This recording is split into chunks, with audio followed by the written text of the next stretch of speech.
And sorry, there was that noise. And I mean, we would love to have you guys there. Sarah has attended our market a few times. Deb has as well. We stopped last year kind of promoting that and hadn't just picked it back up yet because pandemic. Sure. But yeah, if you want to reach out to me, I can bring our market manager, Abby Gilday, into the conversation, and we can definitely go from there. But that's something I think we would love to do. Yeah, let me check with the district director. She'll talk to the senator. Of course, they're in Harrisburg most of the week until they get a budget. To see if that's something he'd be interested in. You know, he did the mailing, the mass mailing. Most of the calls I'm getting are from people in Shadyside, interestingly, rather than Bloomfield. But I just wanted to check. I know, you know, most of your spaces are taken up. Yay, Bloomfield Market, you know, so yeah, I'll let you know. Thanks. It is a great market. We love it so much. The market manager actually just reconfigured a little bit. So we're opening some new spaces up, hopefully a couple to our minority scholarship program. Might as well say that now, if anyone hears of anybody. So Jennifer, if you or Senator Costa come in contact with any folks, minority folks who are producing or growing or ranching their own things, we would love to get in contact with them. I have made a note of that. So, all right, cool. Thank you. Awesome. I'll let you and Abby know what I find out. Great. I'm going to fade into the background now. Thanks. Thank you.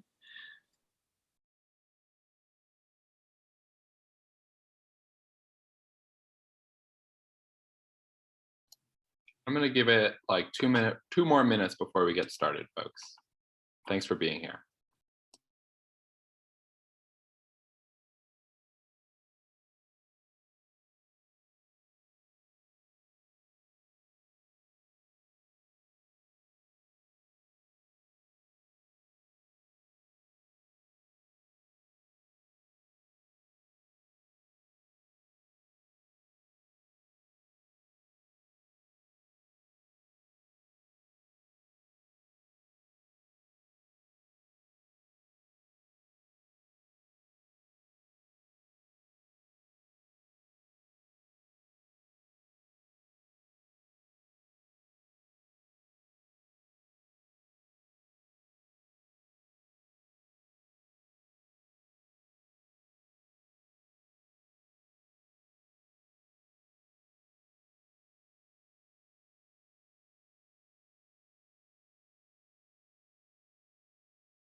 All right, I'm going to go ahead and get started because we do have a pretty busy agenda today, and I want to make sure we are respectful of everybody's time and give opportunities for questions. So my name is Sam Spearing, and I'm the Housing and Mobility Coordinator with Bloomfield Development Corporation. If you're not familiar with the organization, we're the registered community organization for the neighborhood of Bloomfield. We do a lot of stuff in the neighborhood. Most recognizably, we run the Bloomfield Saturday Market every Saturday. We also host community meetings regarding new development and, you know, exciting new changes in the neighborhood like delivery robots or e-scooters. We do a lot of small business support in our business district, primarily on Liberty Avenue, but we also work on the Main Street corridor and with our neighbors in Garfield and Lawrenceville when appropriate. We also do advocacy around affordable housing and other housing issues in the neighborhood, and work to make sure that we have a great transportation network for the neighborhood. A couple housekeeping things. We are recording this meeting mostly for our own internal use, but we will share the recording so that people can kind of rewatch it if they'd like to. We're also live on Facebook right now, so it'll be up on Facebook after the meeting, so you can rewatch it there as well. We will ask you to save questions until after our speakers are done with their presentations. If you want to drop something in the chat, we'll try to make sure to circle back around to it, but we'll let them get through their presentation because there's a lot to cover, and then we'll give people the opportunity to raise their hand and ask their questions. If you're on a phone, we will make sure to give you a chance. I think I saw a couple of people who joined by phone. So when we get to questions, we'll make a point to give you an opportunity if you have any questions. There are two things on the agenda tonight. The first thing we're going to talk about is personal delivery devices, PDDs, or delivery robots. This is a bit of a follow-up from our community meeting that we held in April, and I see a lot of people who were on that call.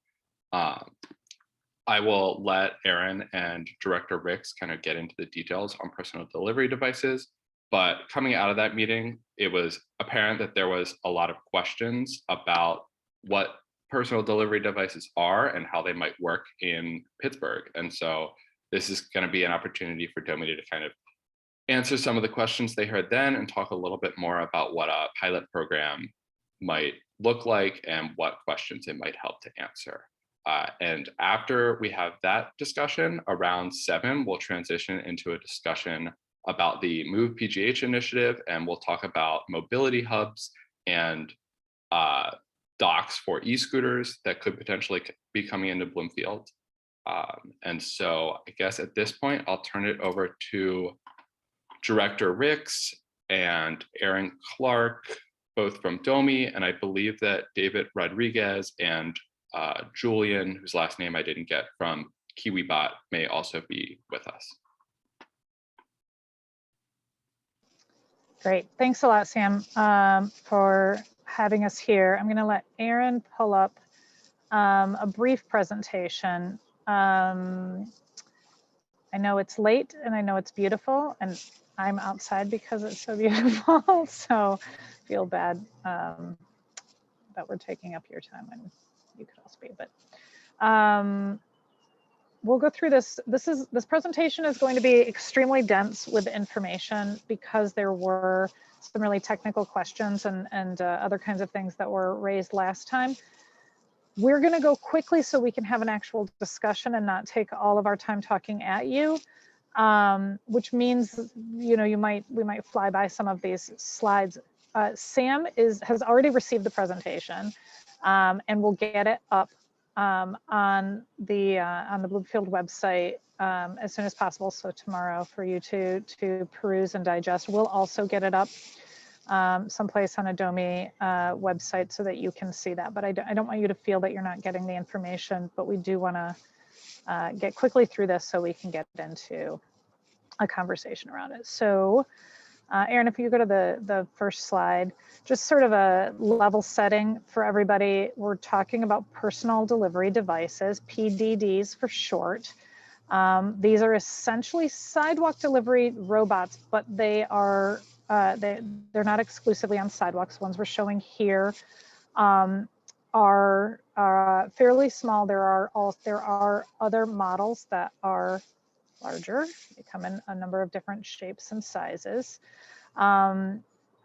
The Commonwealth of Pennsylvania has passed rules that define these as pedestrians, so they're predominantly expected to operate in pedestrian areas.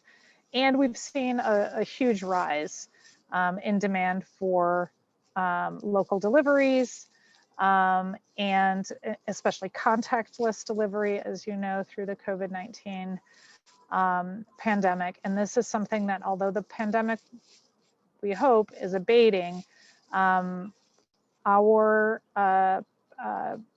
predilection to e-commerce has not abated, and we do expect that trend to continue. Aaron, if you go to the next phase. So this is sort of somewhat rapidly, as many of you know, the Pennsylvania Senate passed then Senate Bill 1199 that classified these devices. It then became Act 106 of 2020. This is a state act which reserves regulatory authority over these devices to the state, with somewhat limited, but we'll talk about areas where we do have influence, somewhat limited governance and oversight of these devices within the context of any individual municipality. Go ahead, Erin. This is the trend in e-commerce. You can see that spike at the end of Q1 going into Q2 of 2020 when we all retreated to our homes, and suddenly, our restaurants closed, and we were wanting to see takeout and deliveries and those kinds of things, which kept our businesses afloat. So it became a very important element in our economy. It's declined a little bit as things have opened back up, and as I think we're all very hungry to see our actual establishments and proprietors again.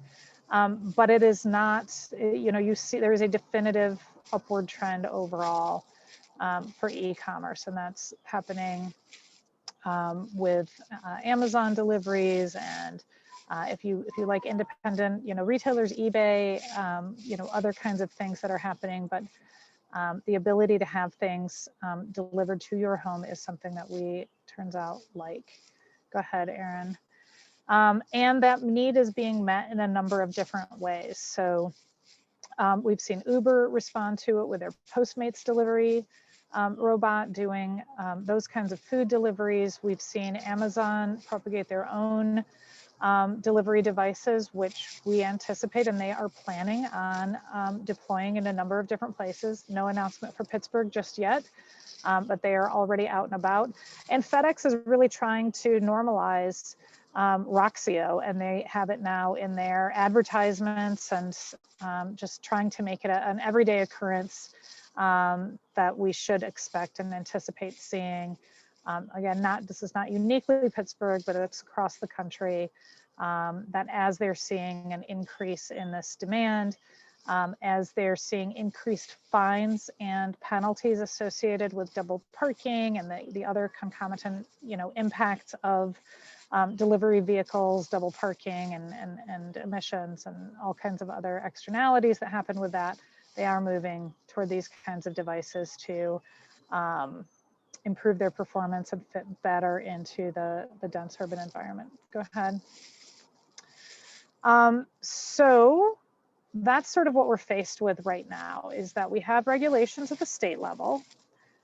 We have what seems to be a very strong probability that these things will arrive en masse in our city at some point in the future.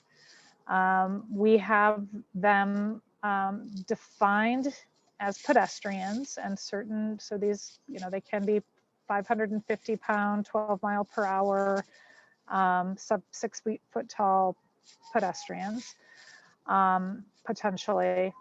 And we have we're patently unprepared for this in terms of our own local regulations.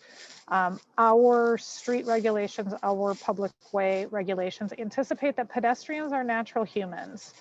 And except for maybe 1 or 2 players on the Steelers, team, not many of them are 550 pounds and go 12 miles an hour. So we need to figure out what we do about this so that we can preserve our public space for the way that we've traditionally understood it to be, being one priority. Second priority is making sure, we do take to heart that if these kinds of devices and services come to our city, that we want it to be something that a wide diversity of our public can use. And we know that there are certain residents, certain stakeholders in our community who are not familiar with whipping out their smartphone and opening an app and ordering a prescription or ordering some toilet paper, whatever it is that they might need, and having that delivered to them in that way. So people will be left out unless we can start to really figure this out, put guide rails, public policy guide rails around these things, and really steer them to a more inclusive outcome. So we have been working with the Knight Foundation. The Knight Foundation provided funding a few years ago, mostly so that we could engage with a group of public stakeholders that we have now around essentially passenger vehicle autonomous, full-size vehicle autonomous transportation. At the time that we engaged with them, there was great promise that these things would be commercially available in just, weeks. We now know that timeline is significantly longer, but now comes the advent of these small roadway level devices. And NITE is supporting us to pivot, the word for 2020, to really engage around what we do with these sidewalk level, roadway level, terrestrial devices and manage them and really, really, truly engage the public. That's what the core of this initiative is about. And so while they're supporting us to just generally develop policy, they are also supporting the actual deployment of a pilot so that we can have experiential learning, so that we can really take that real life exercise with us and you as the client directing this so that we can really, really control what's happening and understand what policy gaps we have. Where do we go, Erin? You're going too fast for me. Can we go back? Forward. Thanks. Great. So the desired outcomes of this pilot, I talked about it a little bit. First and foremost for us is that if these things are going to be coming to the city in mass, and I know there's questions about, well, maybe we can stop it and maybe we can fight it and maybe we can do all of those things. That happens at Harrisburg, and that's not something that the city government can really engage in, that kind of advocacy. What our job is the Boy Scout rule, like we're going to be prepared because we would rather, have that ready to make sure that we do no harm with these. And of course, the public and advocates can absolutely advocate in other ways for that. But in the event that that doesn't work, we want to be ready and to make sure that we can handle these things appropriately. And as we said, safety always drives safety and accessibility. Both accessibility for the use of the sidewalks, but also accessibility for the service are things that drive, are fundamental to what the Department of Mobility and Infrastructure does. So that's why, again, experiential evidence, being able to really kick the tires, see how these things fit, be really on the inside with these in a way that we would not be able to do if one of these major players just came and deployed these things in our city. Here again, we and the public are the clients that are able to really control this. Secondary benefits, we need to test these doing something. So we would like to, again, as we are procuring this, or rather the Knight Foundation is procuring this, we'd like for them to support a local business. It's been a rough run for our local businesses. So anything that we can do to help them out and to help them get back on their feet and support that kind of thing is good. We want this to be a job exposure opportunity, particularly for our youth. So we have the Rec to Tech program that we've been talking with about ways that we can, again, let our young people, or maybe not so young people, see what this technology, what this service, how these operations are, and know that this is something that you can do. You can start your own business perhaps, or you can work in this industry and really giving that exposure. And then thirdly, doing some kind of a social service, some kind of a social good. And so we've been talking with the library about bringing for the summer reading program, or perhaps for seniors as well, bringing library books and distributing those for those users. So those are some of the use cases that are things that we think we can demonstrate.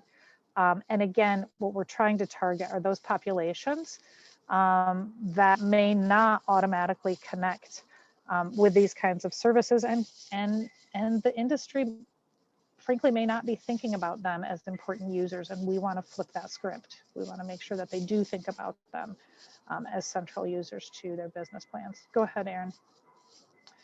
Some of the questions that were raised: why Bloomfield?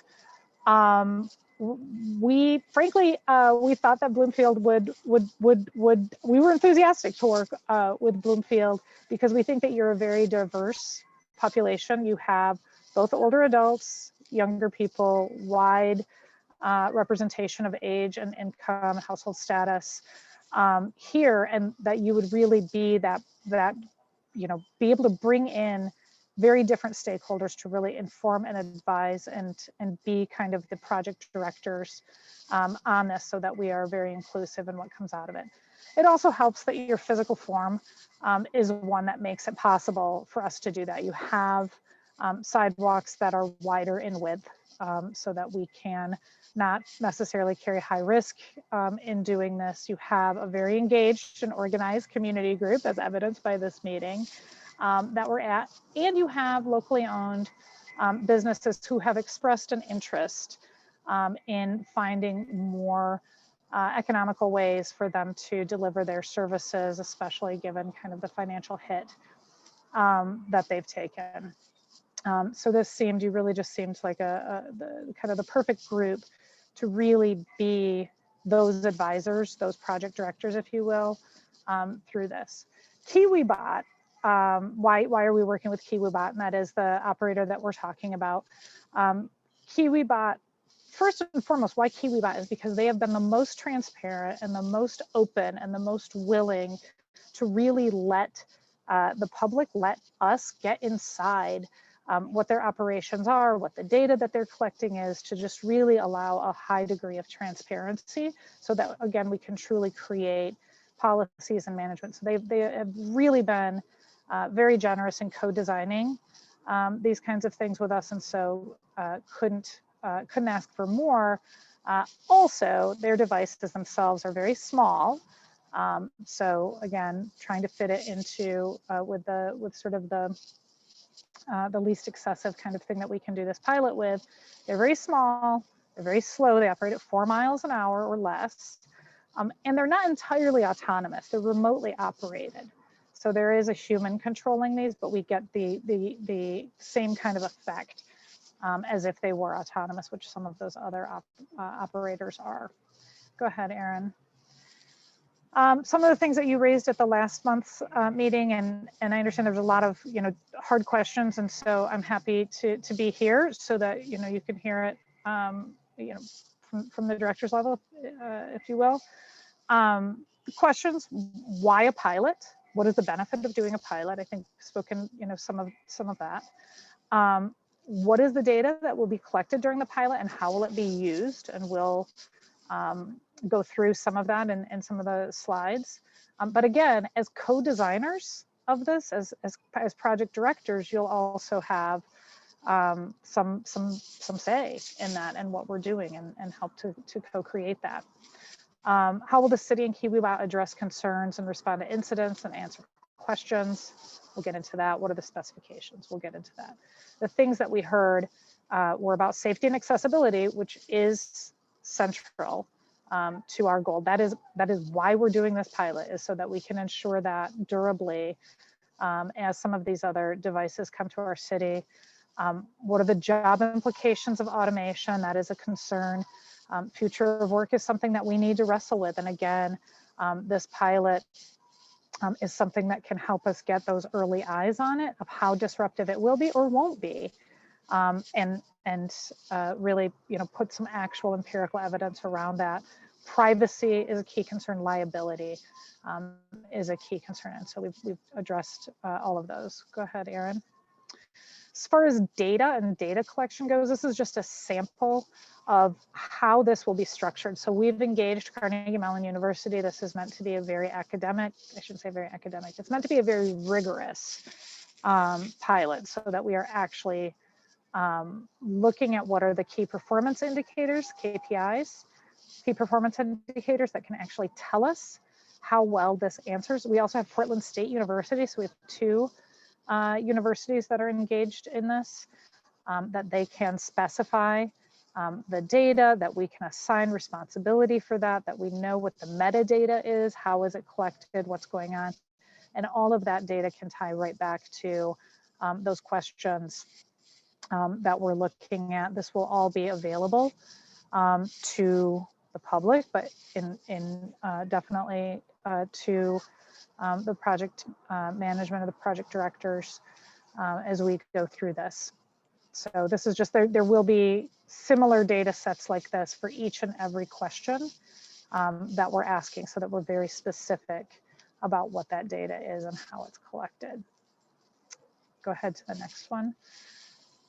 We also are targeting understanding the experience of individual populations and how they react or interact with these devices. So sidewalk users are critical, because that's what we want to help protect and preserve with this pilot and with any regulatory ordinance changes that we're going to need to make in our own public realm guidance that we have. Again, we're preempted at the state level from regulating the devices and the operating plans of the devices themselves. We are not preempted from governing our own public spaces, so long as it doesn't really come into conflict with so as long as it doesn't trip into regulating what, where, and how these devices can operate.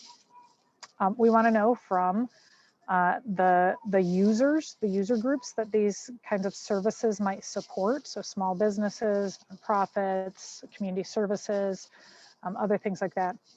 And then the PDD users, the ones who are the end user of whatever these delivery devices are bringing to them. Go ahead, Erin. So some of the ways that we would interact with these groups for the sidewalk users, doing actual intercept surveys. So as these devices are operating in the neighborhood, kind of, being out there on the sidewalk with them, or shortly after they had traversed a certain area, and attempting to intercept people to get actual feedback. How did that feel? What did you think? How did you, interact with this?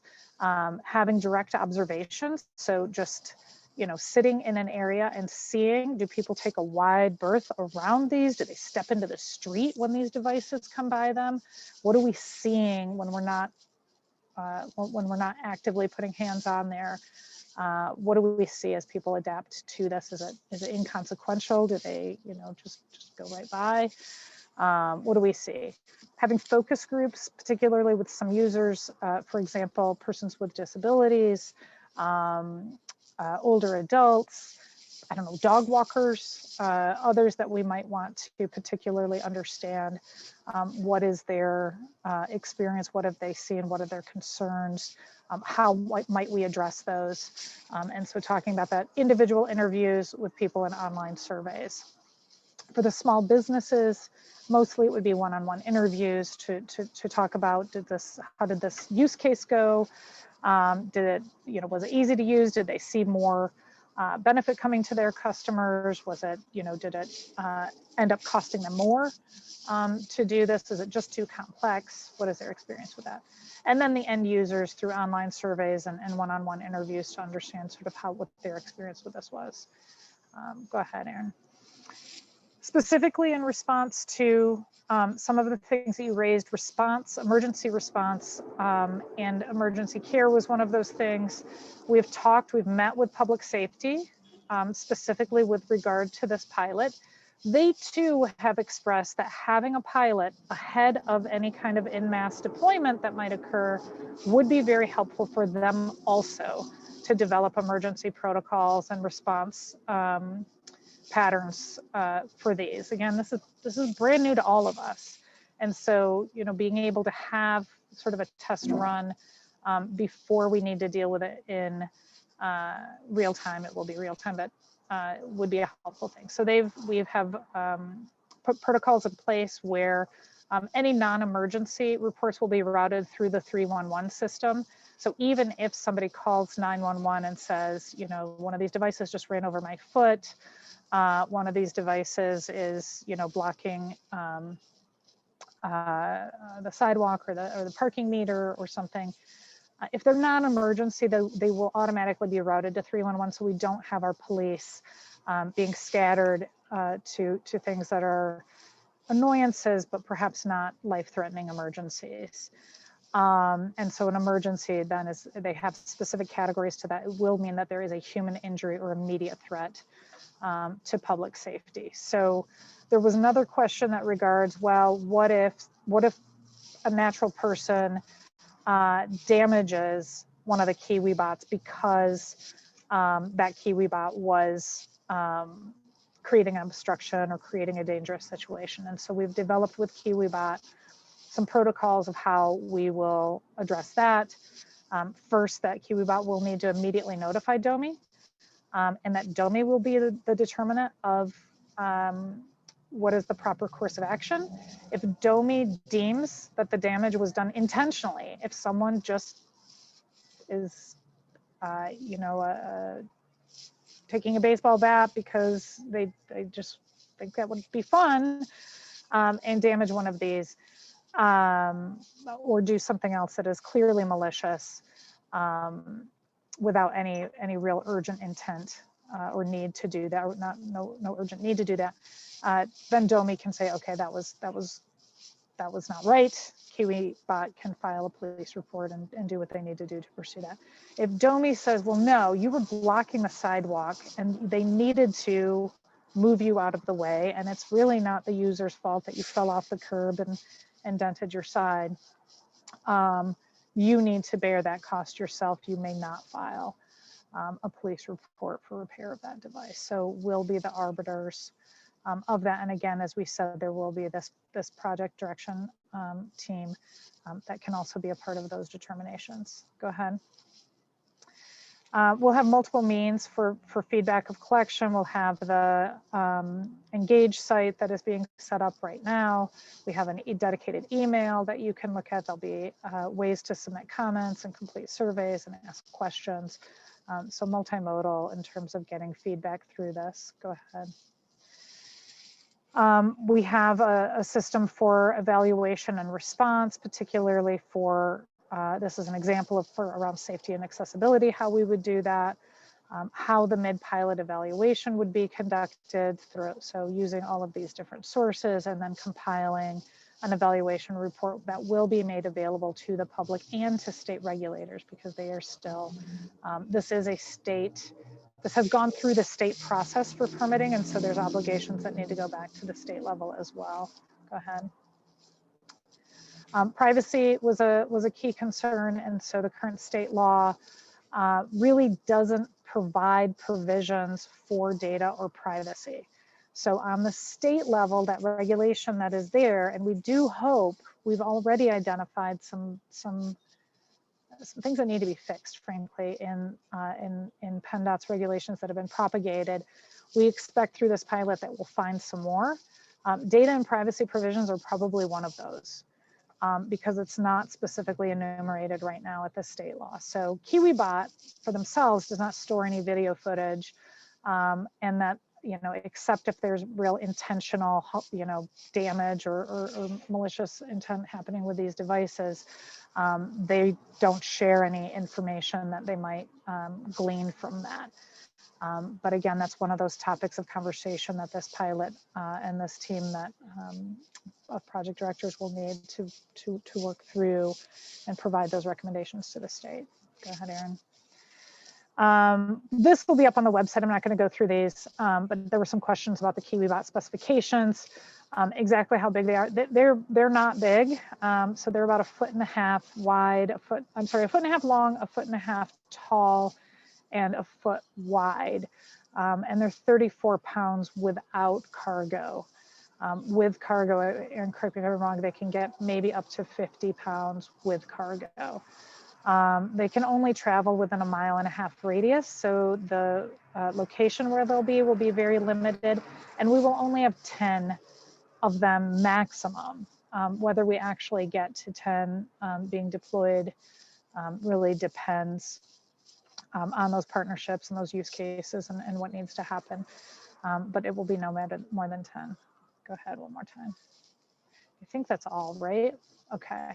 So we talked about, being part of this project director. We'll talk some more with Christina and Sam about that. But again, the entire intent of this is that we can co-create this together with you all as sort of principal investigators together with us, so that we do have an autonomous vehicle stakeholder group that Erin convenes on a monthly basis. This kind of information will be really important to them. So that's a group that includes entities like 412 Food Rescue and Casa San Jose and Bike Pittsburgh and Pittsburgh Public Transit, and Age Friendly Pittsburgh and City County Task Force on Disability. So there's a group there this will help advise at the city level. Erin, anything I missed? No, I don't think so. I think we can move on. Thanks. So Sam, I can look at the chat, Yeah. or I'll let you facilitate. Yeah, so it doesn't look like anybody has dropped any questions in the chat yet, but if anybody would like to, you can go ahead and do that. We do have some folks who called in by phone. So if you're on the phone and you'd like to ask a question or I guess make a comment, you can hit *9 to raise your hand, and then I'll call on you if I see that you raised your hand. I don't see Otherwise, anyone currently on the phone. okay. Otherwise, you can just raise your hand in Zoom if you're participating via Zoom, if you have any questions you'd like to ask.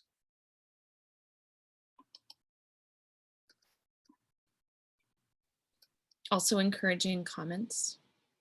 Yeah.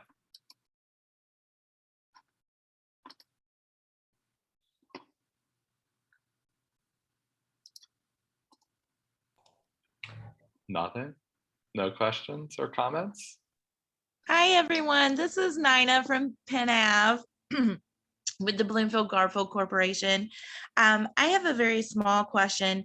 Since the radius is 1.5 miles, that does include us from the territory of Bloomfield, like anywhere you were to put it in Bloomfield. Does that mean then that Garfield residents could utilize this? And could Penn Avenue businesses then also utilize it? So the use case, I mean, the short answer I think is yes. If you would like to be a part of this, we're still, Erin's gonna like give me the hook because I probably should let her answer it. But we're still cobbling together, exactly who those partner users are. So the businesses, it won't be able to serve, I don't believe, all businesses. But if there are a few that would like to be part of this pilot, and again, the obligation would be to give feedback and really help, co-design it, Erin. But I think yes, it is possible. Yeah, agreed. There's definitely the opportunity there. If the community is interested, I imagine some of the businesses that we partner with would be thrilled to expand to serve Garfield residents as well. But because of kind of the geofencing capability of the devices, we have the capability to cut that off at the kind of neighborhood line, or to allow that additional expansion into the immediate vicinity of the neighboring neighborhoods. Okay, so I guess that actually, so part of that answered my question, but I want to go on record to say that I wasn't sure that there was a neighborhood line, or if it was just 1.5 mile radius circle around the device. Because if it was a radius circle, then Garfield just is sort of automatically included in that. But if it's a neighborhood line, then the Bloomfield line and the Friendship line and the Garfield line get a little muddy around Penn Avenue, and even in parts of Friendship around, the Friendship circle. So can you better define for me what the current neighborhood line is for the device?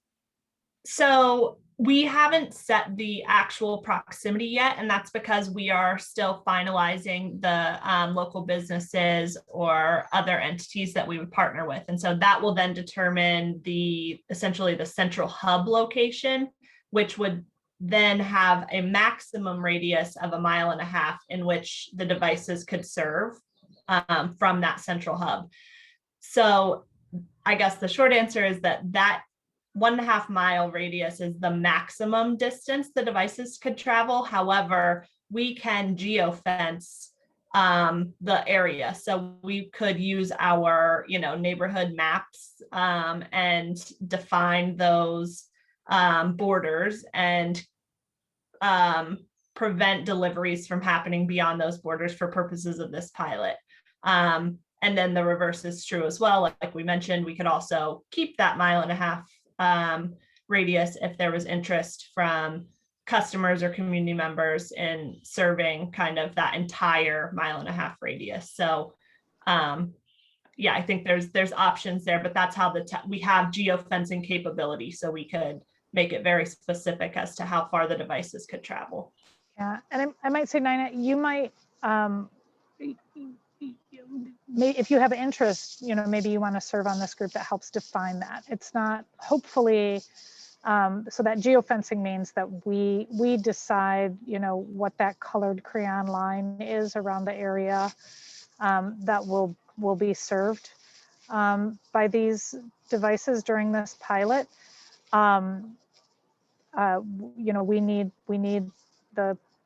this principal investigators, this project directors group to help define what that area is, and the project partners, the businesses that we would be supporting, what makes sense for them as well. But if that's something you're interested in, right, Erin, I think that we'd be happy to have that, bring you into that and have more conversations around that, assuming Sam and Christine and I are good with that too, or the board. Yeah, that sounds good. And we love to work with Nina, so no objections there. I guess next I'll go to Nina Barbuto, who mentioned in the chat having a question about education opportunities around the KiwiBots for kids. I don't know if you want to unmute yourself to say more about that, or if we just wanted to hear more about that generally. So. Sure. So hi and thank you.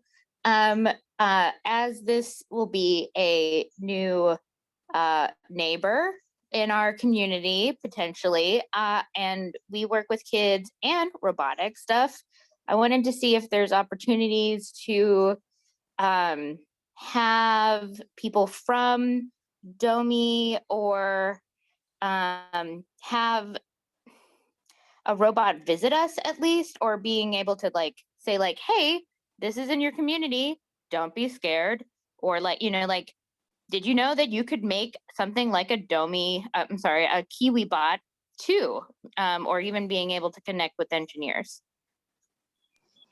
100% yes, would love to do that. That's part of the intent of this, is just that exposure to, career opportunities, just getting that thought process going. That's what the rec to tech kind of connection is. And yeah, right, Erin, I guess KiwiBot is here too, but we've talked definitely about having them, have a touch a bot kind of, moment occasionally. Yeah, KiwiBot's very willing to do those types of kind of demonstration events. I think you make a great point that obviously these devices are new to all of us, but could be even more alarming or surprising maybe to some of the kids of our neighborhoods. And so yeah, please reach out to me. I'll put my email in the chat again, but it was on the presentation, and we can definitely arrange for something during the pilot. All right, next I'm gonna go to Mara Bainbridge, who asked if we could talk more about the education around, I think, smartphones and probably, using the app. And I'm not sure if Mara wants to say anything more about that, but if you do. Yeah, cool. Yeah, sorry. Thanks. Can I make a quick request that I'm taking notes as fast as everyone talks. Can you just identify maybe just what neighborhood you're a resident of, so I can kind of just make a note of that, please, and thank you. Thanks, Christina. I am a Bloomfield resident. I was wondering, you mentioned something about the accessibility of the service and that being a goal. So I wondered if you could talk more about the, I think you mentioned an educational piece around like smartphone usage. Yeah, so one of our hypotheses is that with these new mobility technologies, so you know, starting with the Uber and Lyft, but you know, going through all kinds of other things that, you know, my kids are 12 and 14. They don't have any problem popping on a smartphone and, I don't know, programming a satellite. You know, I don't know what they're doing, but you know, but my mom, who's in her 70s, is not going to do this, doesn't know how, would never occur to it.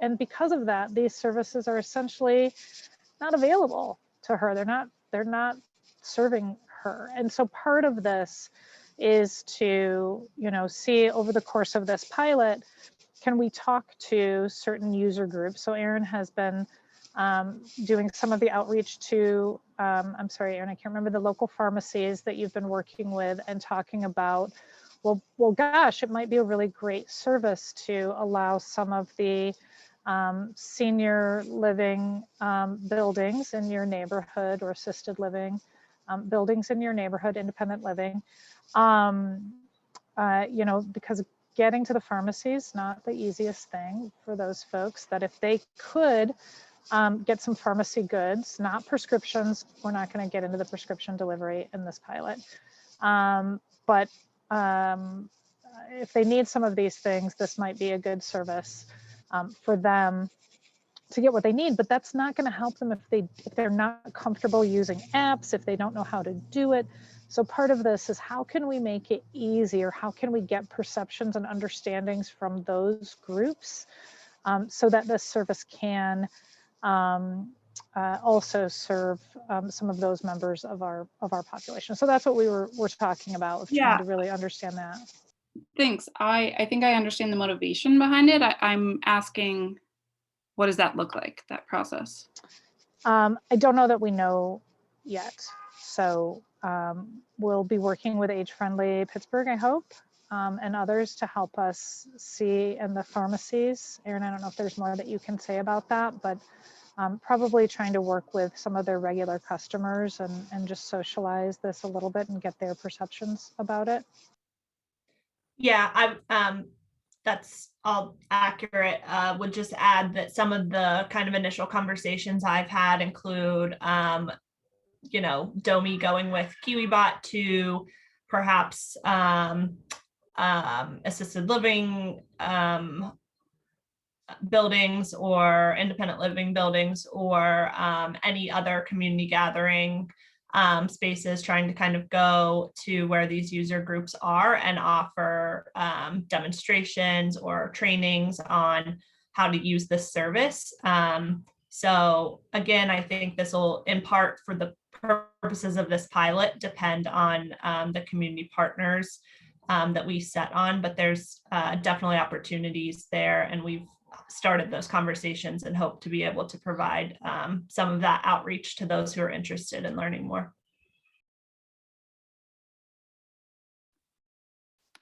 Okay. Next, I'm going to go really quickly to Julia, who posted just a short question in the chat asking when the pilot is set to start. Sure.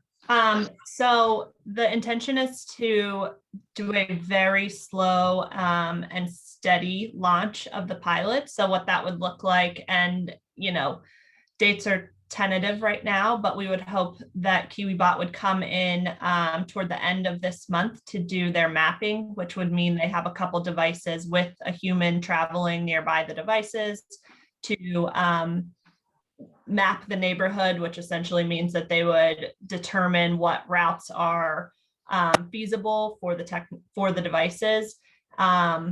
And then from there, we hope to do a couple demonstration events with the community to get the devices out in the public, allow residents to ask questions, interact with the devices, but wouldn't be providing a service at that time. And then sometime in mid to late July would start more of a service with the first community organization or business, and then would expand from there. And as Karina mentioned earlier, our intention is to start with a small number of the devices, 2-3 devices, evaluate as we go, and add more devices to the service or explore those additional use cases if safety and accessibility is being maintained with that very small number of devices. And so roughly we would be looking at an early July start month through the end of January, I think, if I did my math right there. Awesome. I'm going to go to Evan Miller, who's had his hand raised for a little while. You can go ahead and unmute yourself, Evan. Hi. There was a mention that the KiwiBots would be like mostly autonomous, but with human kind of like controllers, I guess, behind them at all times, or not, I mean, figuratively behind them. Like, I don't know that they're walking behind them. Would there be a point in the pilot where they become completely autonomous, or like where would that level of confidence be that this would be sustainable, like at a larger scale, completely autonomous in the future? That's a great question. So it's actually kind of the reverse of what you said. These KiwiBots right now have some autonomous capabilities, but for the most part are operated remotely with a remote operator who's overseeing the device at all times. And the very simple way of describing it is that they control the devices by selecting a point in front of them so the device knows the path to travel. And then they do a lot of assistance, especially at crosswalks and intersections. A human operator is completely in control of the device. There are other companies testing these devices who claim to have higher levels of automation.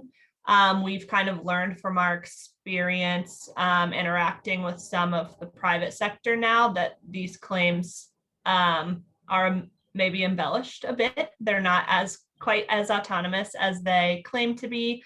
So the technology is definitely still in the development stage. I think, it's another question of who is confirming safety and the success of the technology, that automation, as they approach something closer to full automation in coming years. But this pilot isn't really going to address that full automation stage for that reason. We just aren't quite there yet. So we're not sure what it's going to look like, but it won't be the case for these KiwiBots. Okay, we have probably another 5-ish minutes. Are there any additional questions or comments? I think any input would be appreciated, and I think Domi would be eager to hear it.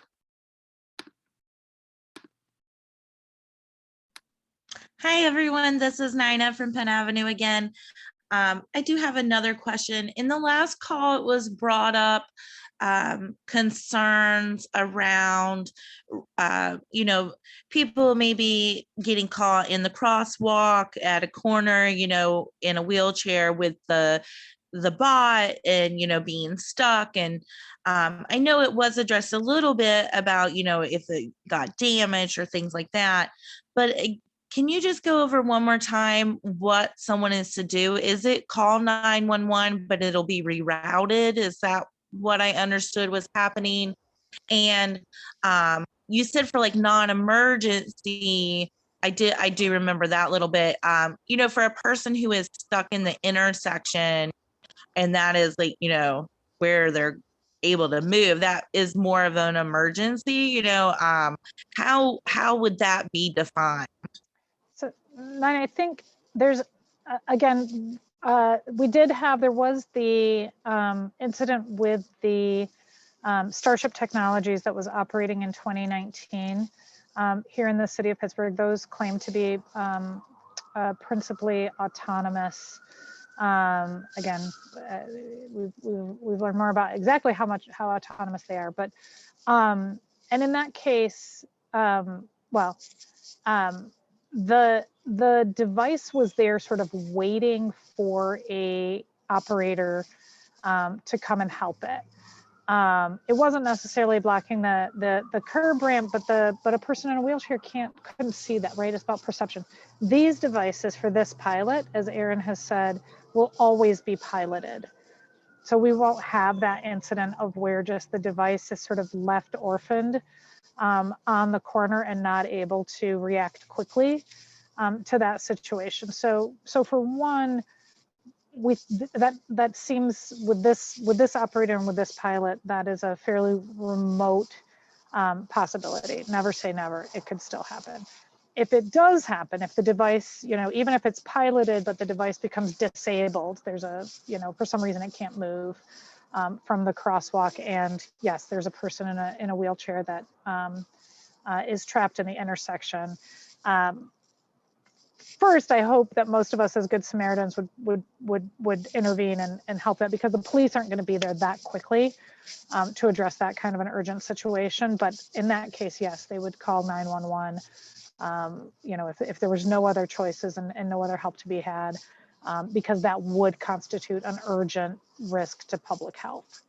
So 911 does have a rubric to divide those things. So you all don't necessarily have to make the decision or debate, is this an emergency situation? Should I call 911, or is this a non-emergency situation? Should I call 311 and have you sort it out independently?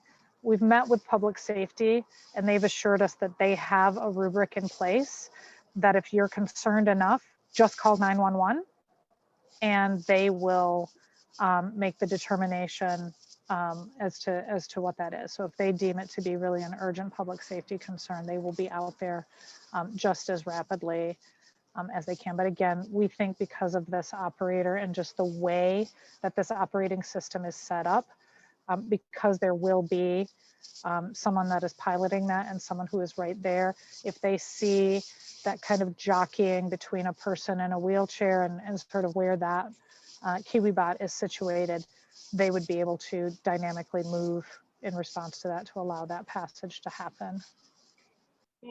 I would just add on top of that as well that KiwiBot will have employees at the central hub location in Bloomfield.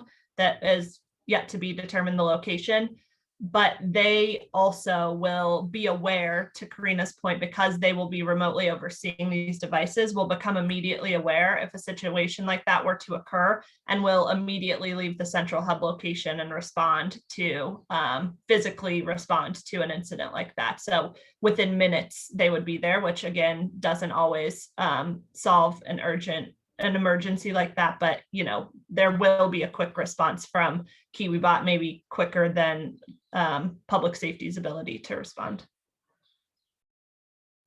That's wonderful. Thank you very much for explaining that. I know that was some questions that I had heard from people, and I really do appreciate that. And so thank you. Okay, I think we can take one more question, and I would also encourage people to drop questions in the chat if you want, and we can follow up on them. And I'll also drop our contact information so that you can reach out to us later if you would like to. Go ahead, Marcel. Hi, thanks. Just a follow-up question on that. Will there be a way to communicate with the people overseeing the machines, especially like through voice or sound, or will they just be observing one way? That's a great question that I probably need to clarify. I do know that the KiwiBot has a speaker, so the human could, the operator could communicate over that speaker with pedestrians. I do not believe, and probably for good reason, that the devices are listening if you were to talk to it. So it can see you if you're communicating non-verbally, but and David from KiwiBot is clarifying in the chat. So there's not that ability to talk to the device. Yeah, Aaron and Marcel, let me just also say that the PennDOT regulations require, Aaron, don't let me say anything wrong, but the PennDOT regulations require that there is a number on the device. So you, even though if they don't have a listening speaker on the device itself that you can just yell at it and tell it to do something else, if it's really problematic, there is a number and there's other identifying characteristics on the device itself. So you can, and there must be, it can't just be a customer service line, you know, leave a message after the beep kind of thing. It has to be a person that can pick up that line when called in real time. Yes, each device has a unique identifier. We can make those public as well. They'll be pretty simple, easy to remember identifiers, but there will be a unique one for each of the 10 devices that are in Pittsburgh during the pilot.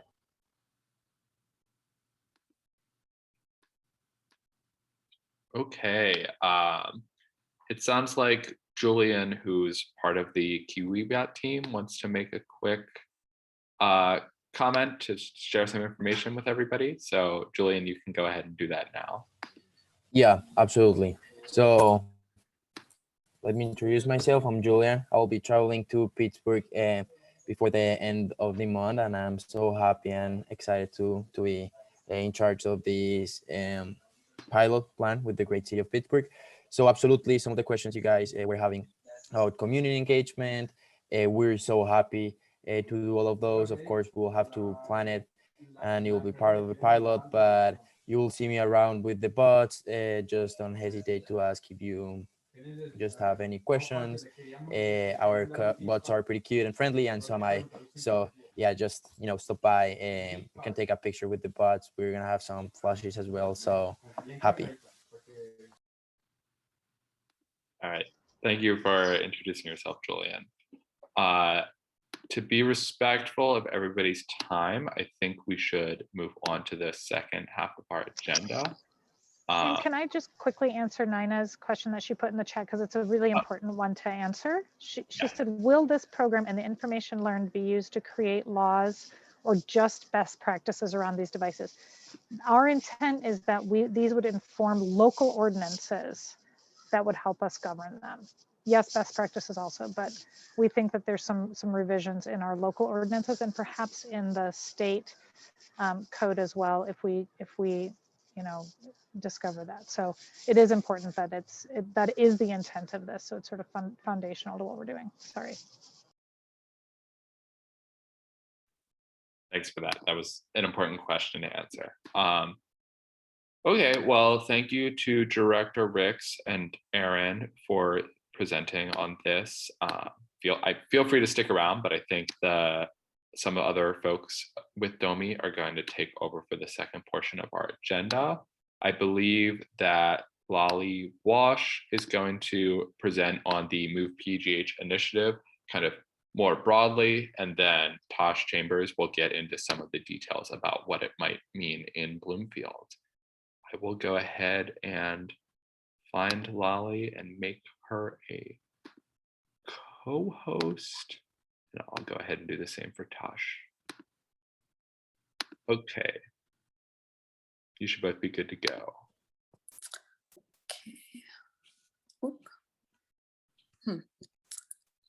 It's saying, hi everybody. I saw that I was made a co-host, but it's saying that only the host can share in this meeting. Okay. Interesting. Sam, there are two Lollies here. Like you're on here twice, Lolly. So oh yes, maybe make both co-host if you can. Multi-device user right now. I think you should be good to go on both now.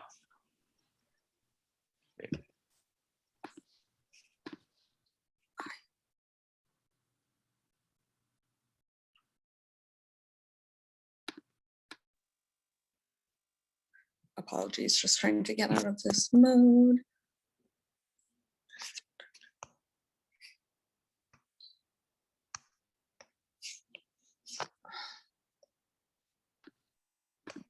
I'll go ahead and drop the MovePGH initiative website in the chat for folks. That way you can save that. So after the meeting, you can read more about what it is. Okay, I'm sorry about this.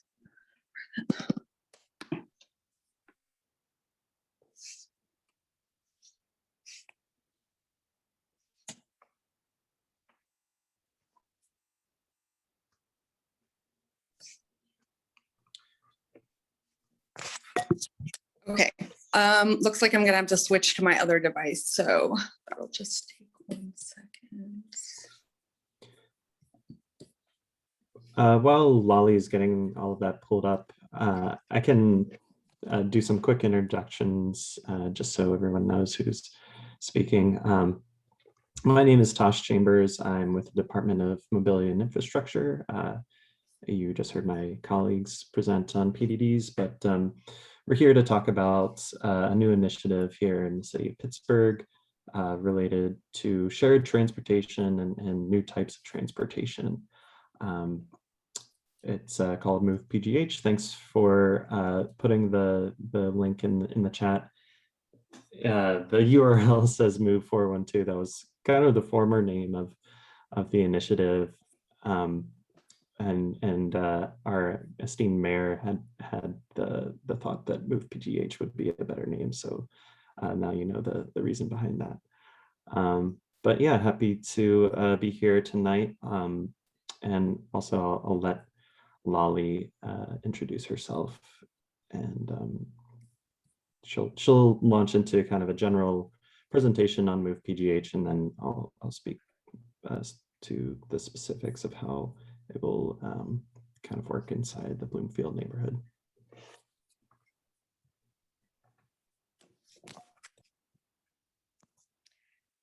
Hey everyone, super apologies for this. It's apparently my first time using Zoom during this pandemic, and this is not working for me at all. Lolly, do we have your presentation? Because Sam or I could run through it, and you could just let us know when you want to switch the slide. Okay, sure. I could send it to Sam really fast. I'm sorry, everybody. It happens. This whole new technology world, which we're here to talk about.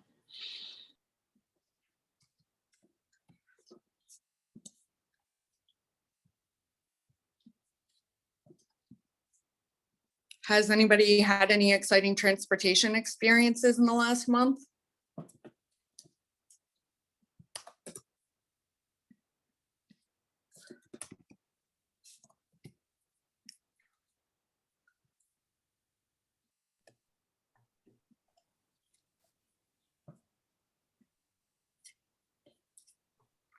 Lolly, I can share mine while we're waiting for the presentation. I was telling Sam this before, but I was biking yesterday and am very behind on this information because everyone else in the city of Pittsburgh knows, but I had my first encounter with the goats clearing the vegetation on one of the riverfront hillsides, and it was a very exciting interaction.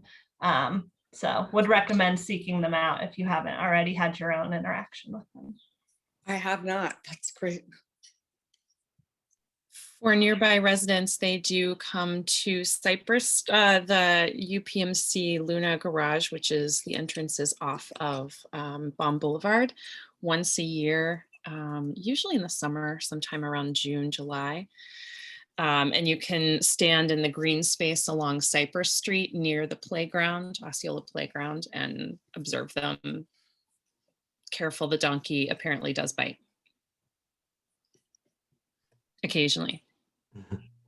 I've heard that the donkey is there to kind of guard all of the goats. It helps to ward away any predators that may be hassling goats. So I think that's just such a cute relationship to have between goats and donkeys.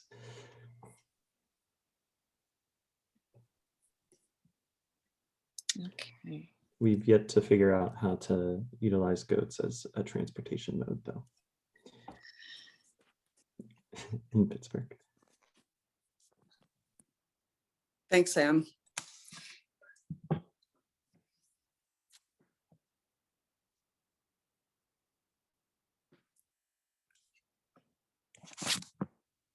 Okay, so Hi, everybody. I am Lolly Walsh, the MovePGH program director, and I am super sorry about my lack of technological prowess this afternoon. And actually, I have used Zoom a couple of times, but it apparently is not my friend today. So I'm going to just do a quick introduction to MovePGH. As Tosh mentioned, was Move 412 quite recently, and so you may sometimes see things referring to MovePGH as Move 412, but we're working on trying to make sure that that is no longer the case. So I'm going to just, as I said, do an introduction, and then we'll switch over to Tosh, who will be telling you more about the Mobility Hub locations in Bloomfield and what the restrictions are, what the possibilities are, and then we'll just close out and have some discussion about that. So after both Tosh and I present, then we'll just take questions for the whole program, if that works. So if you want to drop them in the chat, that will be super useful for us to address in the beginning. So if you want to skip to the next one, Sam, probably can go. So this is actually just an introduction, as I said, don't need that screen. And since most of you were here already and are residents of Pittsburgh, you know what DOMI is, and if not, it is responsible for bringing transportation, people and goods all throughout the city of Pittsburgh. So in 2019, DOMI issued a request for proposals because there's a number of transportation mobility and mobility complications for Pittsburghers, including that there just aren't enough options. There are many options, but they're not all readily available for everyone. And transportation, car use in particular has become even more of a burden financially for many people. And just 2019, the Bureau of Labor Statistics assessed that the average cost per month is about $900 for everything associated with car ownership. And so for many people who are working low-wage jobs, then anything could go wrong and cause you to not be able to get to that job in order to be able to provide for yourself and your family. And unlike people typically assume, there are so many different ways, so many different factors about poverty and escaping poverty, but transportation and mobility play a much larger role than previously expected. And if you have the option to get out of where you live through smooth transportation that doesn't take you an exorbitant amount of time or cost you a large amount of money, then you have a much greater opportunity to have economic mobility as well. So let's go to the next one.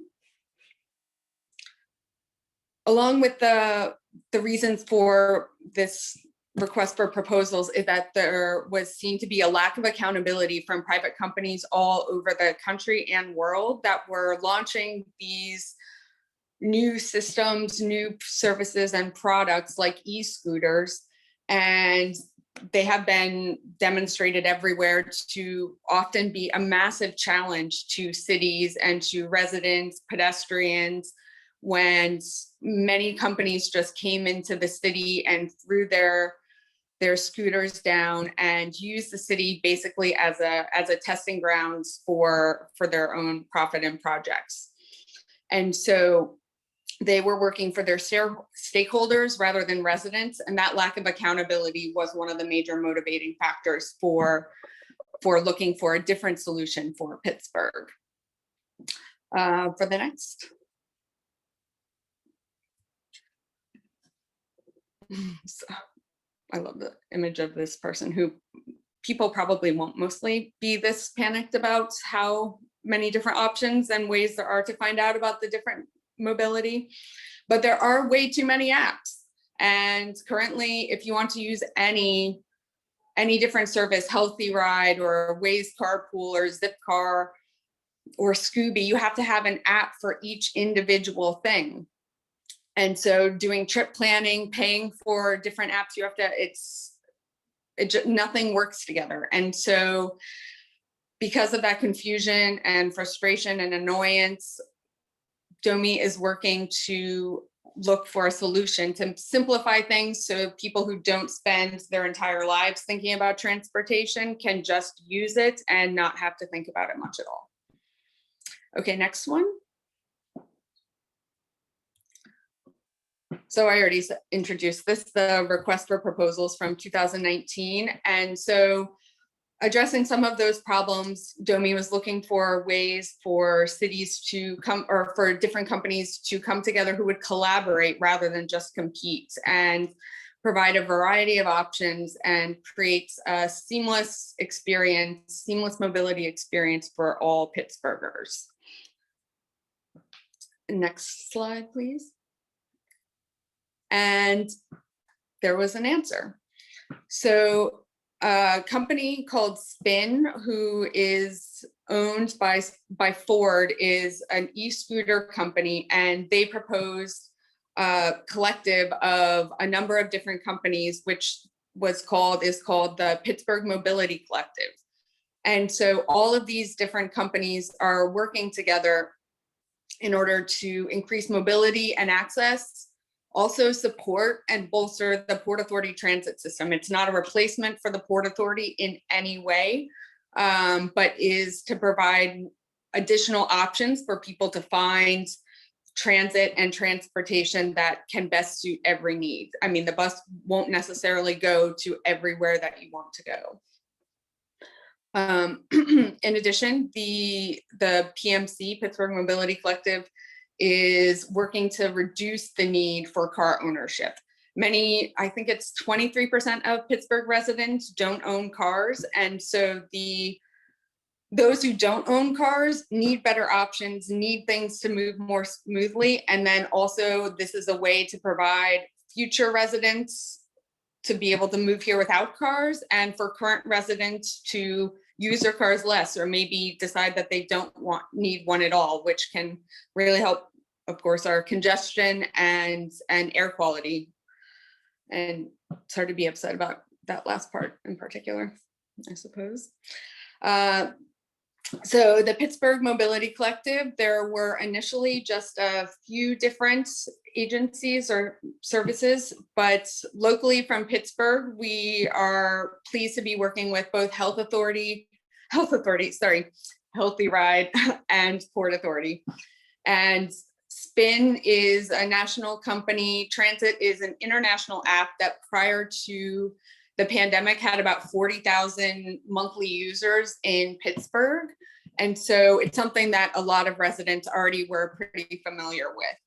So Zipcar and Waze Carpool are some of the other ways that we're working to smooth things out and give people different options for all sorts of different services or different needs.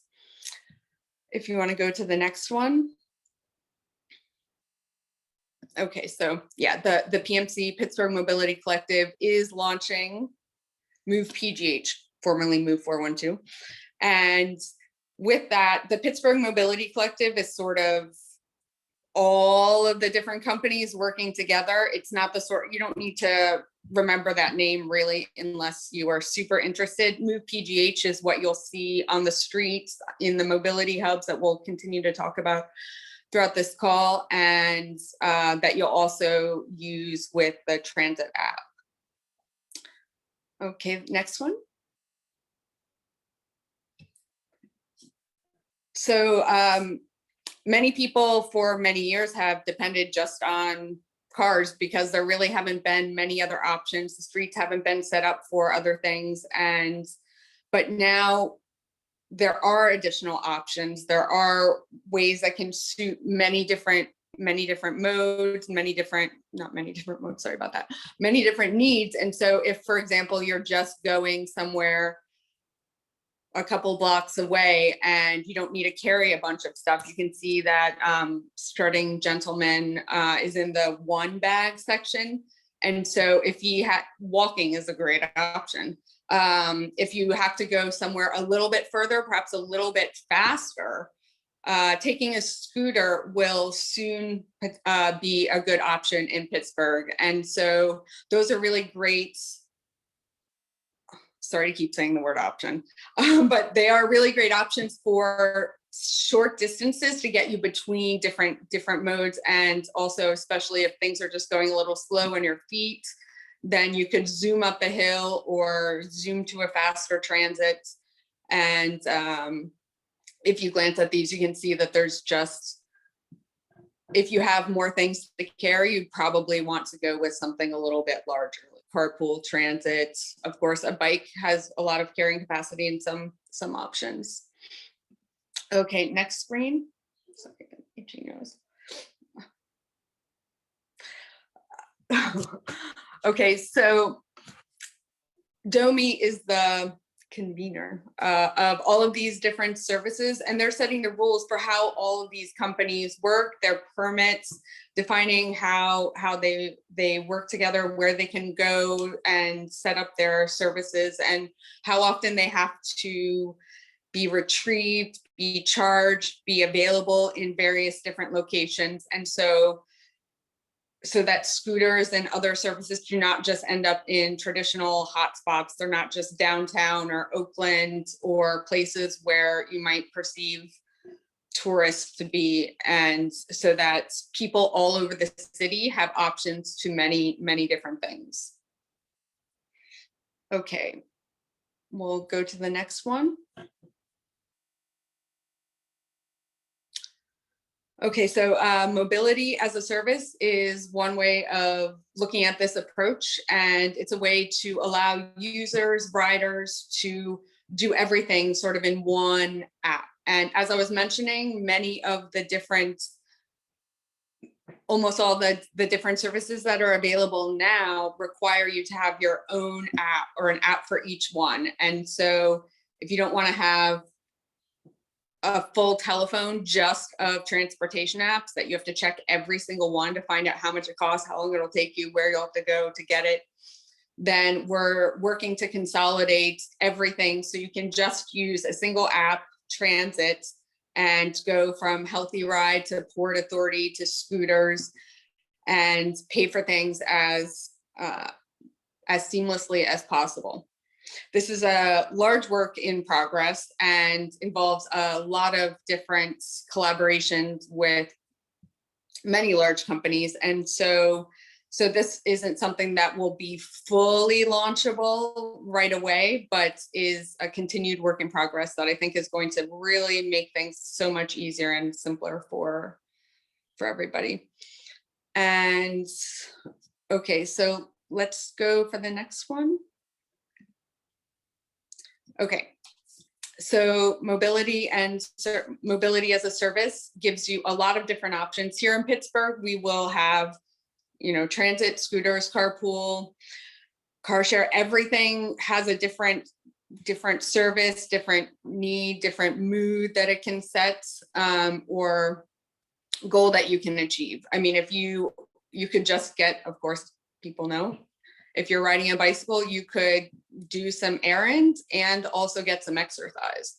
But if you have to go somewhere a little bit further, you have to go pick up a ton of groceries or some furniture, then maybe getting a car share, a zip car would be useful in that opportunity. And maybe it's not the first thing that occurs to you, but if you have these options showing up in transit or showing up in mobility hubs, then it can become more obvious and something that you can just start to use for whatever suits your particular mood or need at that moment.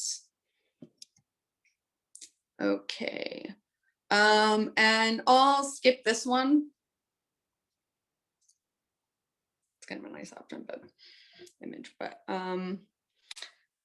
so yes, these different modes are going to, with transit, with the mobility hubs in particular, will simplify connections and trip planning, which is something that I think is going to be particularly thrilling and make things much more efficient for people getting around.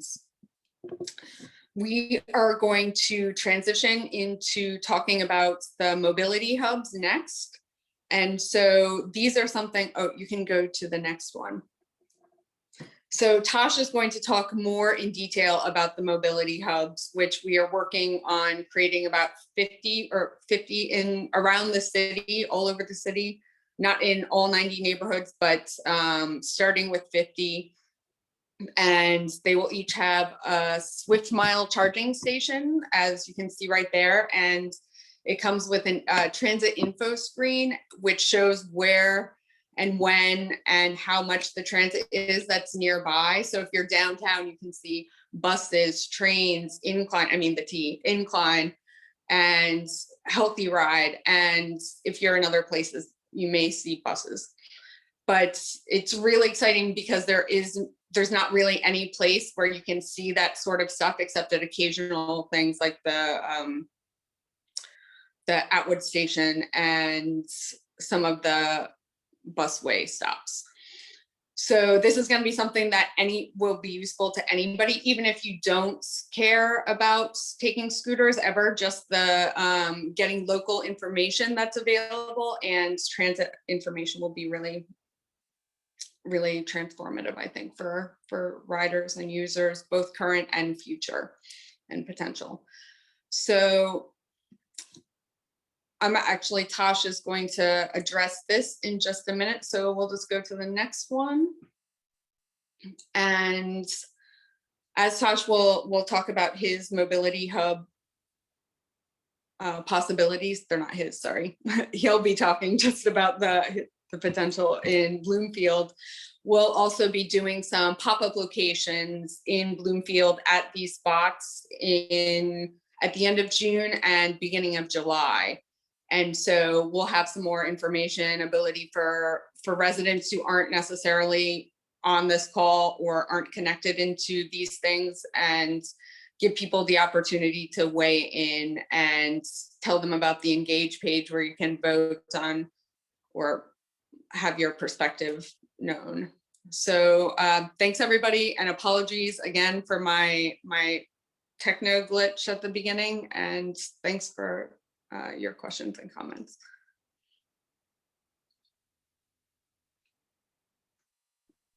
Okay, thank you. And I'm gonna stop sharing, I think.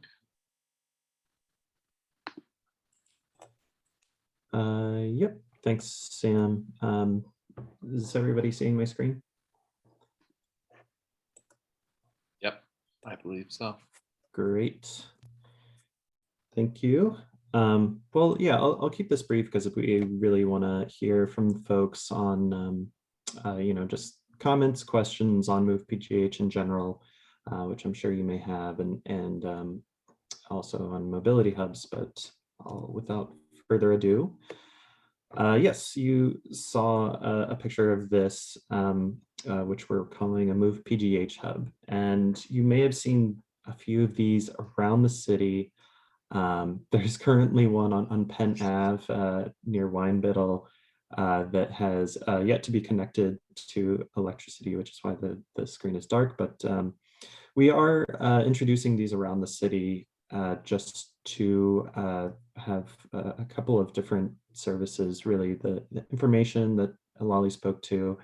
And also these would be kind of this reliable dock for e-scooters, which we're expecting to introduce in Pittsburgh this summer.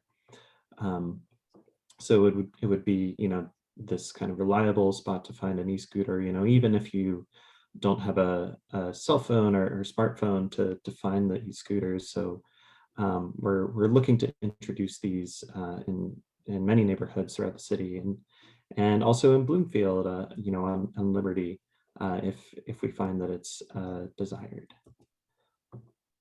A couple notes on these hubs.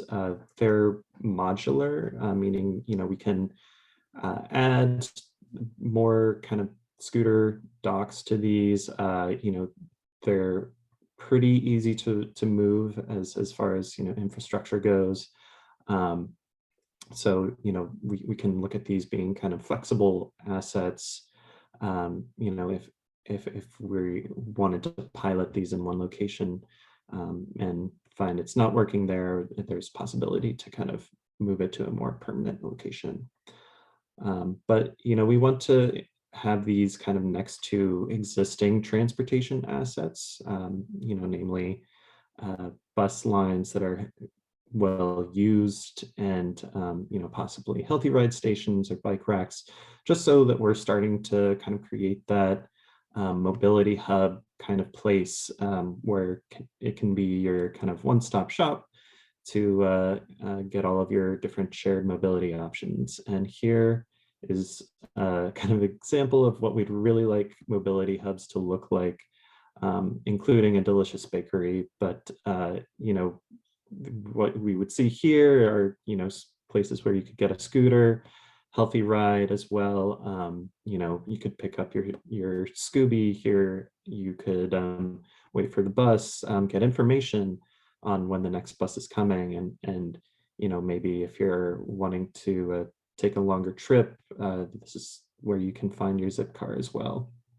And you know, it doesn't have to be just mobility amenities. It can also be just general, you know, placemaking amenities that may have, you know, art, greenery, you know, just kind of, you can think of this as just being like a central hub to your neighborhood where if you needed to, you know, use shared transportation or kind of meet at a certain place, we'd really like to, you know, have this be the place for folks to make all of that happen.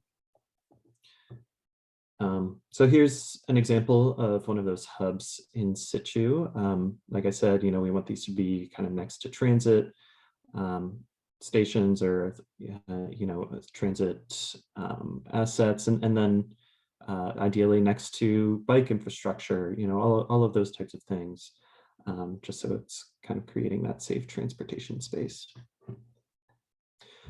Now to kind of discuss like where we could specifically have this in Bloomfield, and kind of particularly on Liberty Ave, as you know, one of the, as I mentioned, you know, we want these to be next to transit stops if possible, other mobility amenities.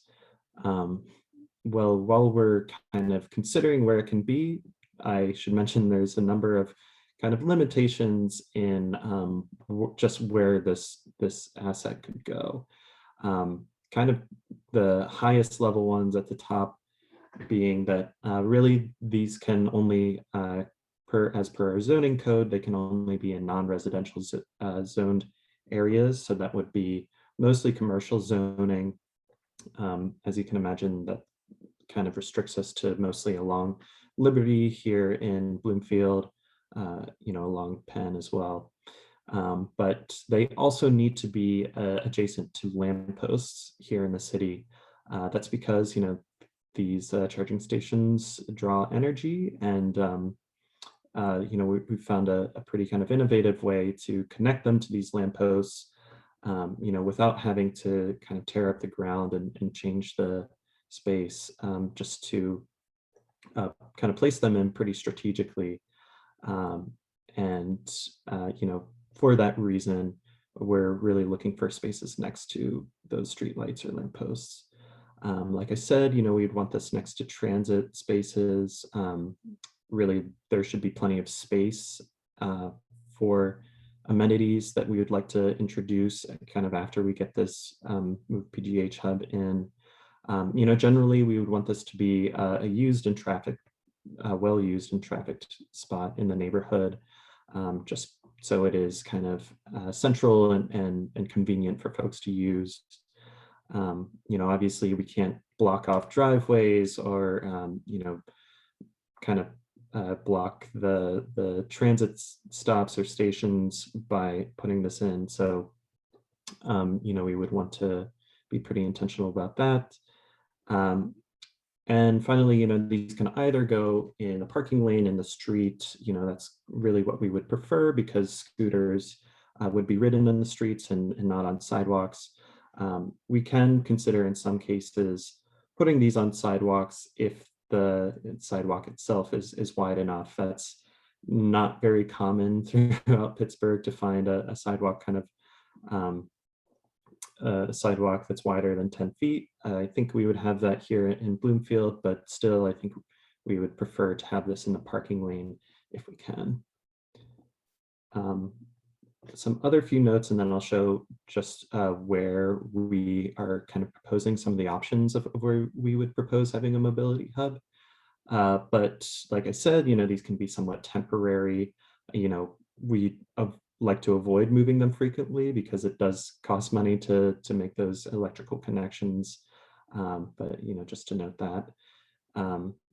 Another thing is, scooters, these will be different than the healthy rides that we know and love, where, you won't have to park the scooter at this hub. They can be parked in many other locations and are essentially free range. But we're incentivizing folks to park them at these stations just so that kind of helps the effectiveness of the system and helps to organize scooters overall. And I should mention that there are many other levers to ensure that a neighborhood has access to scooters. Those options are just a few, but just wanted to mention that because just because we would find one location for this mobility hub, that doesn't mean that that's the only place that scooters are going to be.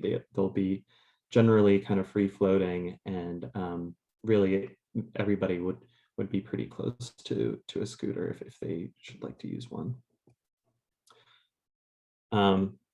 So after considering all of those restrictions and limitations, as DOMI, we kind of scoped out Liberty Ave.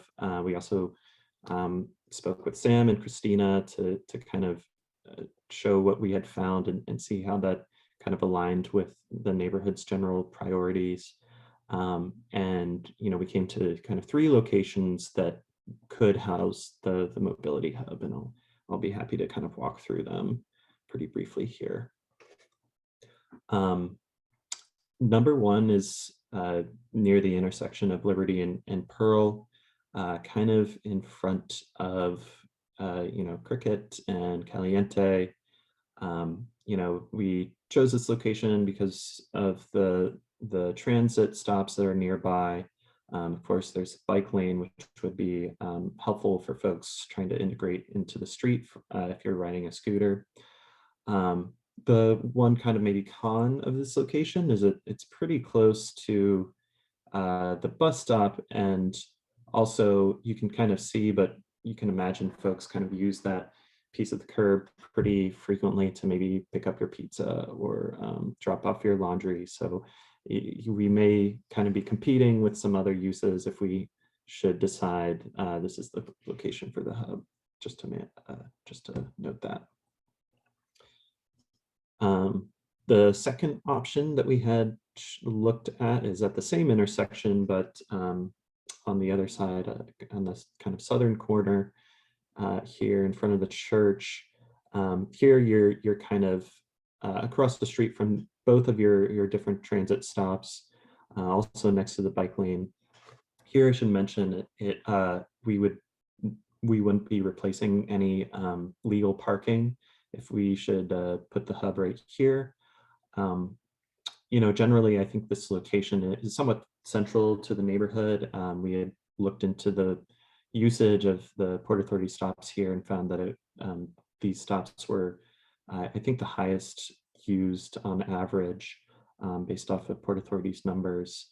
And just generally, there's kind of plenty of room for additional amenities in this location if we're kind of able to invest and introduce greenery, benches, that kind of thing. And the last one that we had looked at is south down Liberty from the other spot, just 2 blocks, I guess, at Liberty and Edmond, where this would be also, across the street from 2 transit stops. Kind of serves the eastern portion of the neighborhood a bit more. Also next to the bike lane and wouldn't remove parking. I mentioned that the other location had some higher use of transit.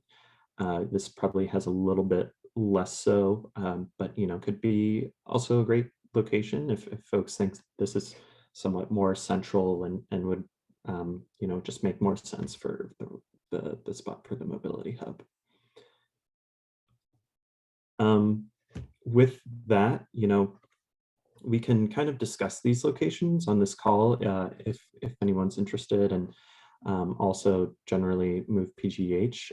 I would say, what the next steps for this is, we have a place where you can kind of review this presentation and kind of vote on your preferred mobility hub location if you feel very strongly about one or another. That is on our EngagePGH website, and I believe we can put that link to where that survey lives in the chat, just so and we would definitely like you to kind of check out that page. Also, generally check out the Engage page that has MovePGH on it, because it'll link to various other surveys. It'll show you all the other mobility hub locations throughout the city. And just a good place to learn some more about MovePGH.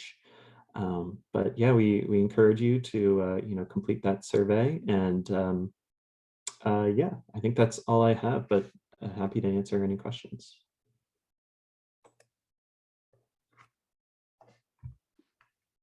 Okay.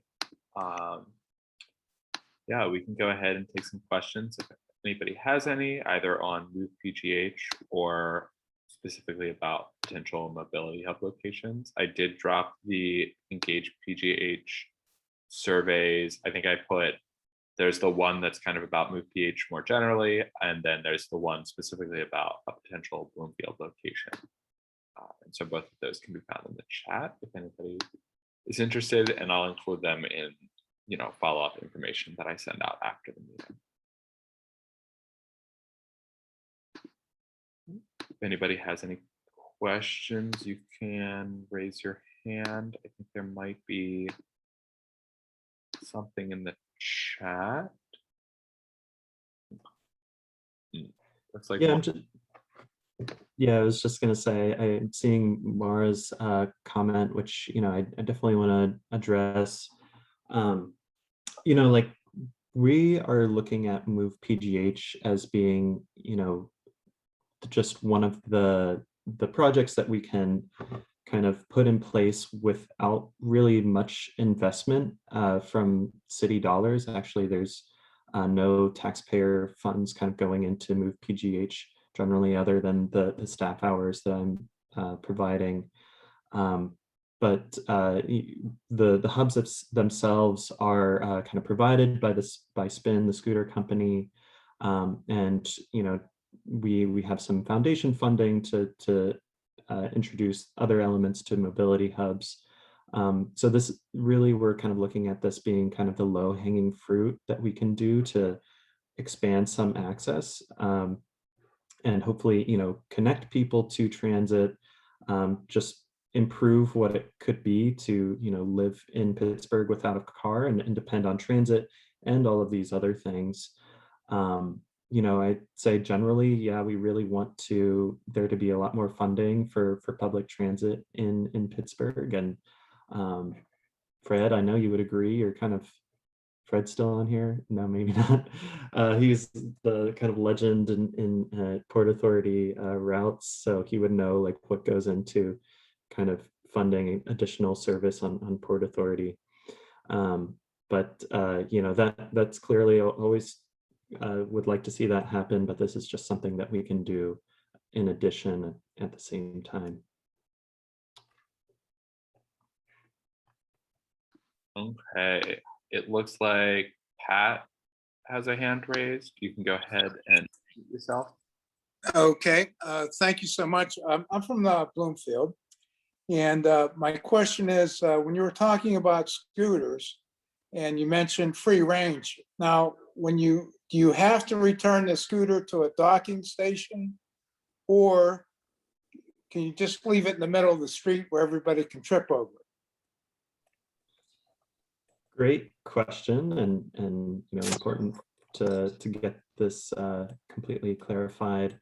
So actually neither one of those two. It would be somewhere in the middle. You don't have to return these to a docking station, but I should say, in certain areas throughout the city, really in commercial districts and kind of dense areas, we're able to kind of create geofencing, like was kind of previously mentioned, that would force folks to, if you're parking within that zone and in that dense area, you would have to go to either one of these stations or kind of actual designated parking areas or corrals, as we'll call them, that will be kind of dotted throughout a community. And you wouldn't be able to just park it in the middle of the street. Generally, you would have to be right near the dot on the map to be able to physically end your trip if you're within one of those areas. Outside of those areas, it's not so much the case, but we do have policies associated to parking. You would have to be in the parking lane, parallel to or perpendicular to the curb, and not blocking access to crosswalks. It would have to be in a legal parking spot. And I was going to mention one last thing, but oh yes, and when you end your trip, you have to take a picture of your parked scooter, and the scooter company Spin will kind of check those pictures to make sure folks are being compliant. And if they're not, if there's a complaint reported, they'll kind of levy fines against that user or straight out ban them if it's a recurring issue. But in actuality, there's no way you can prevent somebody from doing that. Somebody's liquored up some night, they go out, just dump it right in the middle of the street. Is that correct? Like I said, like outside of those controlled parking areas, that could theoretically happen, but anything egregious like that would get you, removed from the service. So, and fined. So we're hoping folks are going to be good neighbors and not do that in the first place. But, as that happens, we hope to kind of weed out those bad actors. Thank you. Sure. Do we have any other questions? I have a question, if nobody else does. So it's kind of maybe a broader question, but I'm curious if you could talk about like anything that you kind of learned from other cities. I know Chicago, I think recently just published a report on their second e-scooter pilot, and there was some pretty interesting information about how they kind of reprioritized scooters being located in equity areas and, what successes they saw with that and things like that. So I'm curious, like, looking at other cities that have already done this, what are the lessons learned that we can hopefully take going into this rather than, 2 years down the line? Yeah, definitely. Plenty of lessons to be learned, and you mentioned a great example of Chicago kind of managing a program that I think has worked better for them in recent years. There's been plenty of other cities that have tried out scooters and have learned what hasn't worked and what has worked. We've learned that more scooter operators isn't necessarily better. It can kind of be harder for cities to kind of wrangle and enforce all of those different companies. So just a limited amount allows for, better coordination and more compliance in general. There's, specific levers to ensure that scooters are kind of well distributed and everybody gets kind of access to scooters. And you mentioned equity zones, and that's something that we're definitely putting in place here. Actually, how we're doing it is somewhat innovative, and a lot of what we've done is kind of looked at what has worked, what hasn't worked, and tried to take the best of that and even kind of improve it. But we've kind of split up the city into 16 different zones, which is actually like the highest number that any city has attempted from what I've been told, and taken equity index information from the Port Authority's equity index and kind of distilled that to each zone to know, based off of the demographics in each area, what, how should that equate to just a required amount of scooters for each of those zones. So based off of those areas, we're requiring that there be a certain amount of scooters in each area. And that's really just based off of equity to make sure that scooters are, the scooter company is going to that area and not neglecting any folks. We have also heard that just having more kind of hubs and designated parking spaces is really what you want to see to kind of combat any parking issues that you may encounter. And, that's another thing that we feel we're being very ambitious about. We'll be introducing approximately 150 of those parking corrals throughout the city, in addition to the hubs, just to have plenty of those parking spots to not create any kind of chaos or crowding and on sidewalks or anything throughout the city. So that's also something that we've been told is the most ambitious that kind of program that a city has attempted. So those are just to name a few. I'd say, we can also kind of designate specific points where scooters can be deployed by the company, just to make sure it's centrally located and or maybe just not creating any conflict. So we do have a lot of leverage with this company, with the kind of partnership that we've set up, and we hope to keep channels of communication really open between groups such as this to know how we're doing in each neighborhood, and so we can design the program specific to each locale. Awesome, thank you. Are there any other questions?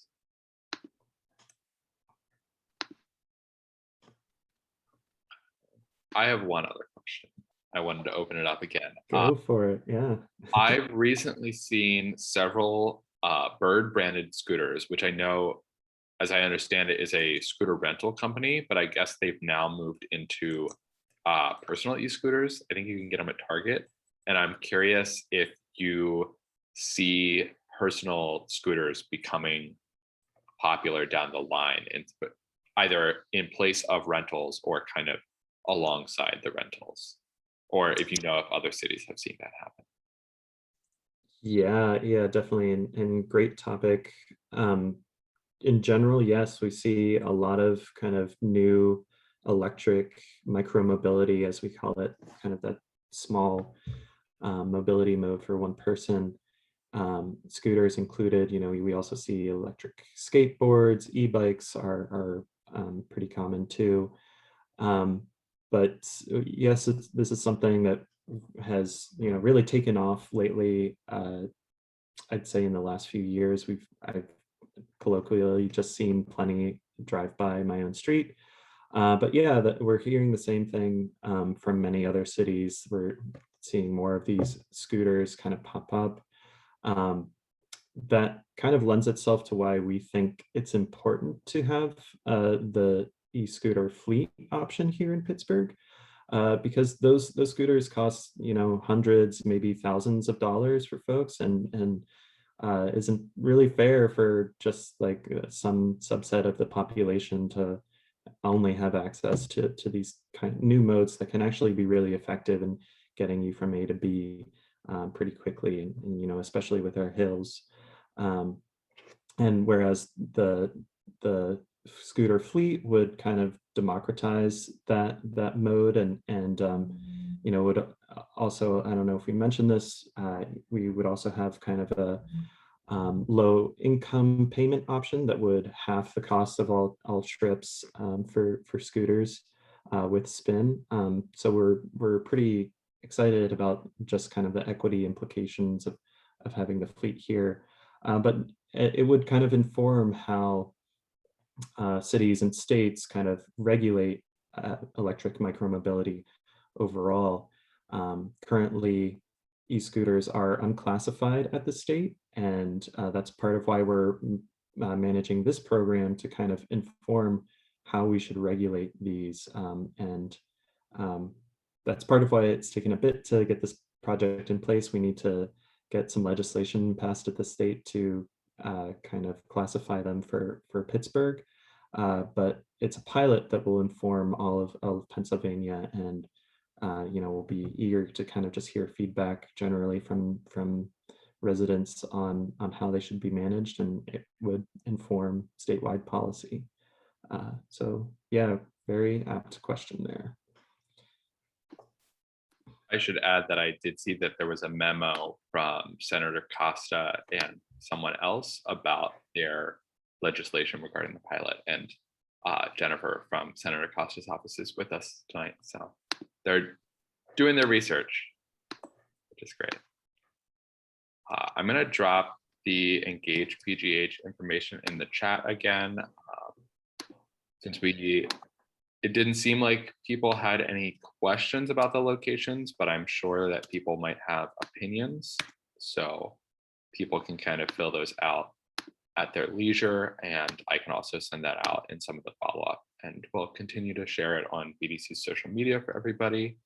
I'm gonna also drop the contact information for Christina and I if people have questions for either of us about anything we discussed or anything else going on in Bloomfield. And I will give people a chance to ask any last minute questions.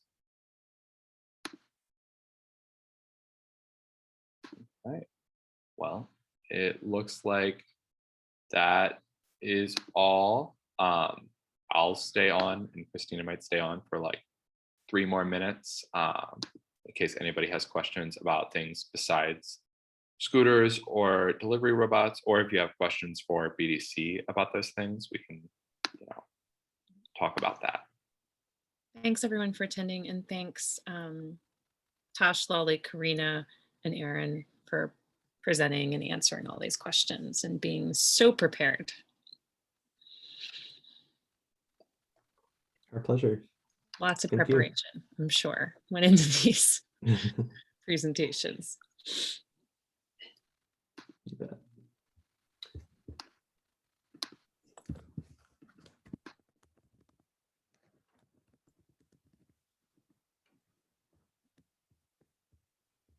Right.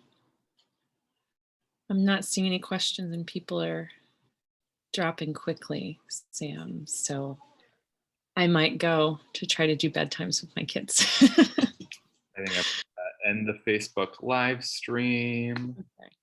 Oh, that was on Facebook Live. Great. All right. All right. Thanks, Sam. This is great. Thanks, everybody. Thanks, you guys.